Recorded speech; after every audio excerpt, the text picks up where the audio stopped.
Aloha, I'm Barbara Hudman. Konohiki, the group. All right. I start here. The Hawaiian Kingdom lands of the Great Mahele are written in Hawaiian bloodlines of our Mokuakahau, Via, and Alodio. The titles are by Michael Kumu Kaoha Lee. First lie. Hawaii is seized lands. Neither Queen Liliuokalani nor the Hawaiian Kingdom nationals willingly turned over their allodial interest to their lands to the USA. Two Kue petitions spoke up to stop the Treaty of Annexation, and only a lay remains today. Second lie. The Newlands Resolution is a legal instrument to cede the Hawaiian Kingdom Crown lands to the USA.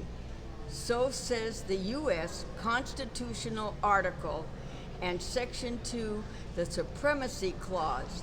It is only the executive branch of the government that can negotiate a treaty of annexation for the U.S., not the legislative branch. The third lie, the Admissions Act is a fraud. After the World War II, the United Nations was created. The UN set forth the decolonization of all countries under the imperial powers of other countries. The occupied Hawaiian Kingdom and the Hawaiian Kingdom nationals, including Kingdom national descendants, not blood Hawaiians. Kopai Ainas were to vote in a plebiscite. Plebiscite? Okay. To seek inclusion and absorption into the USA or separate self-determination. The U.S. failed to meet the demands of the UN Charter by allowing, I had this covering, the U.S. citizens who were not the injured party and did not control the Hawaiian lands by Mahele allodial titles to vote for statehood, and there was not the option to vote for self-determination. Many Kanakas boycotted this vote.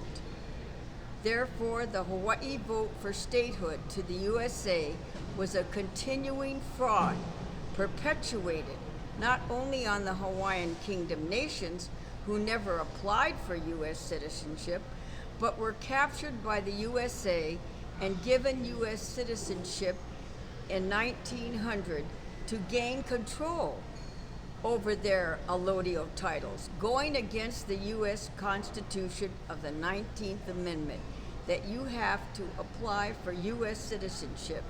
Another lie. This so-called Admission Act document is a fraud.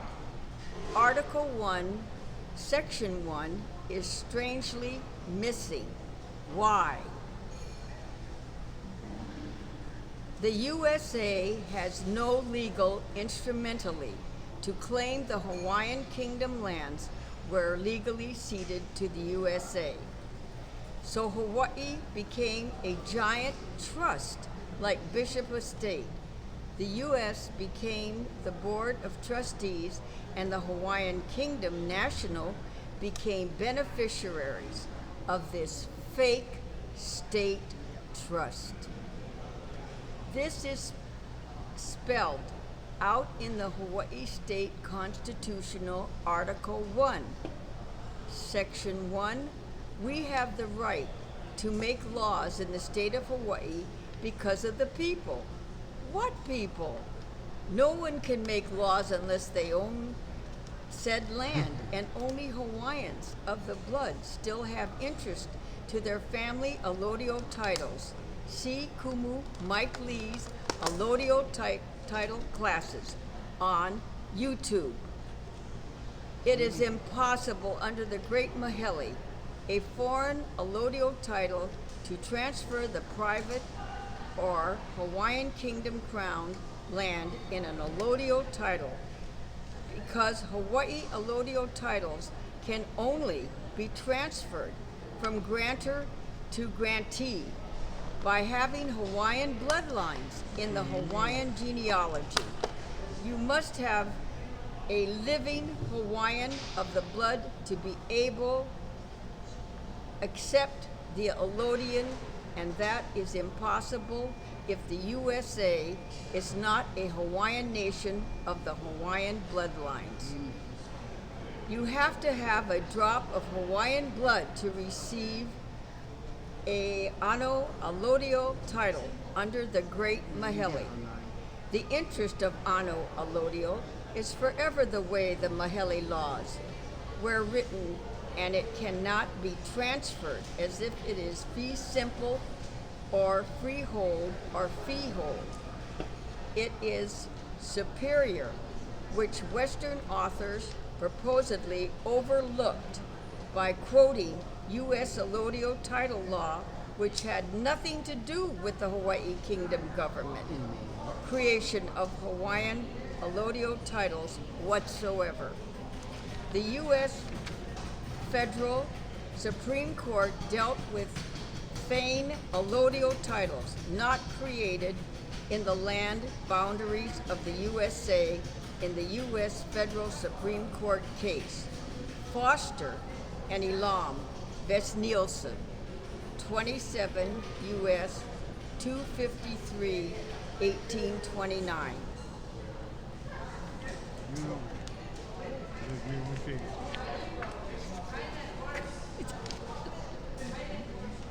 Thank you. 17. Where she left off? Where you left off? At the top. On the page. Wait. Where you left off? So Kelvin can read or I can read. You left off? Yeah, I think here. Here, I stopped. She read everything. Yeah, the back. that's right. You're over here now. This page. These case. He's still eating. Did I read one? Did I read one? Erase that. Erase that. Leave. Wait, let me try. Ready. It's a continuation of Michael Lee's research. Okay, hello again. I'm Thomas. I'm Konohiki in the Hawaiian Islands. I have again adding to that article about the case. This case dealt with lands in Louisiana, New Orleans, and the county lands was received from France west of the Mississippi through the Treaty of Paris, concluded between Great Britain, France, and Spain on February 10, 1763. The case boiled down to this: the United States Supreme Court rules that it has no control or possession or control over foreign allodial titles. The Great Mahele is a foreign allodial title that the U.S. has no control of possession or since inception in the 1847 and 1846, 1853 by the U.S. case President of the U.S. Federal Supreme Court, the U.S. constitutional law, and the Hawaiian Kingdom law, and the UN Charter and international law. No matter how much lipstick you put on a pig, the pig is still a pig. As a lie, is still a lie that the Kingdom of Hawaii was legally under a constitutional law and an international law, and the Hawaiian Kingdom law ceded to the United States of America. This fact was proved out by the U.S. Justice Department memo in 1968. The U.S. Justice Department issued an advisory to the State Department of which the unconstitutional and illegal nature of the 1898 the New Lands Resolution is quite clearly spelled out. The memo explains that the state rejected the annexation treaty that had been negotiated by President McKinley with the Republic of Hawaii in an effort to bypass the treaty's process. Senate Netherlands of Nevada sponsored a joint resolution of annexation. A Senate Foreign Relations Committee report issued at the time explained that the resolution relied on an annexation of Texas.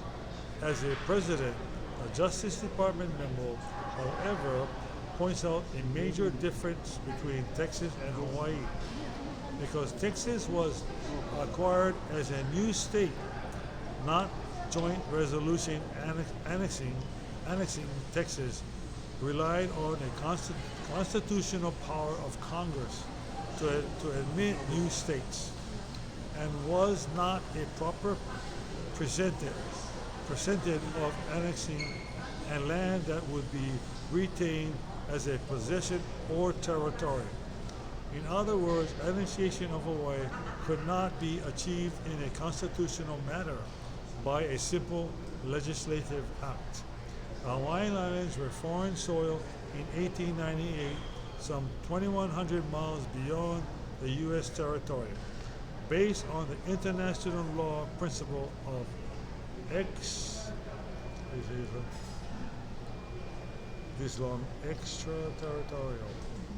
extraterritorial, and in 1988, memos fails to identify any provisions in the U.S. Constitution or any principle of the international law which could have provided a legal base for the United States to acquire Hawaii by a joint resolution.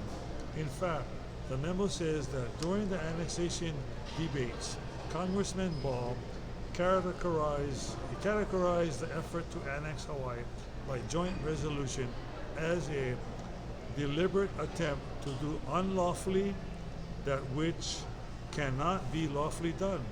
Article appeared in the Honolulu Advertiser Sunday, March 12, 2000, written by Stephen T. Newcomb. He is the director of Indigenous Law Institute. The more the U.S. government and the fake state pushes in an illegal act, the more world will see that the phrase American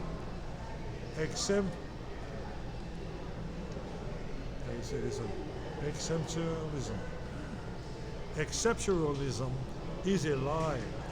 And, well, the United States criticized the Russian president for annexing